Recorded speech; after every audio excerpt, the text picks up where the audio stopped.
offered extravagant sacrifices to God, and God appeared to him in a dream and asked a question that would terrify most of us. Ask me for anything. Solomon didn't ask for power. He didn't ask for wealth. He didn't ask for long life. He asked for wisdom. God was pleased and gave him wisdom unlike any human before or after him. Solomon became legendary. His words shaped proverbs. His insight stunned kings. His reputation spread across the ancient world. And yet that wisdom came with a cost. Solomon later admitted that as wisdom increased, so did sorrow. Because wisdom makes you see reality clearly, and reality is broken. No matter how smart he was, Solomon couldn't fix injustice. He couldn't stop suffering. He couldn't straighten what was crooked in the world. And that realization crushed him. But God didn't stop at wisdom. Solomon was also given unimaginable wealth, palaces, armies, gold so common it lost its value. People traveled across continents just to stay in his favor. From the outside, Solomon looked like the definition of success. But inside, he admitted he hated life, because everything he built would outlive him and be handed to someone else, because death made all his achievements feel temporary, because status fades, because applause dies with the audience. He realized something terrifying. No matter how respected you are, you will be forgotten. Even the greatest names eventually become footnotes. Solomon called success, wealth, and recognition hevel, vapor, smoke, something that looks solid until you try to hold it. And that's where many of us are headed, chasing careers, chasing numbers,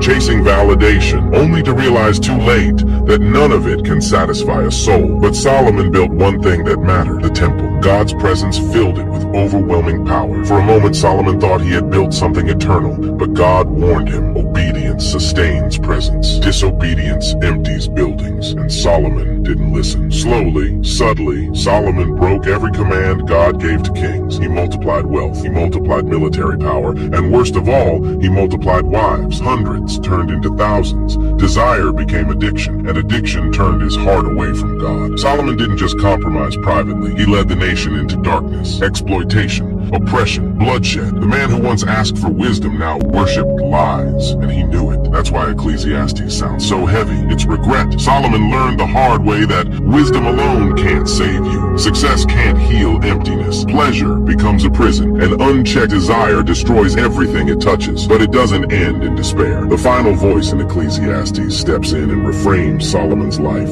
Fear God. Keep his commands. Eternity is real. Judgment is real. And nothing done for God is wasted. That's the key Solomon learned too late. Solomon wasted decades chasing what couldn't last. But his regret became a warning for us. Because meaning doesn't come from building bigger lives. It comes from building eternal ones.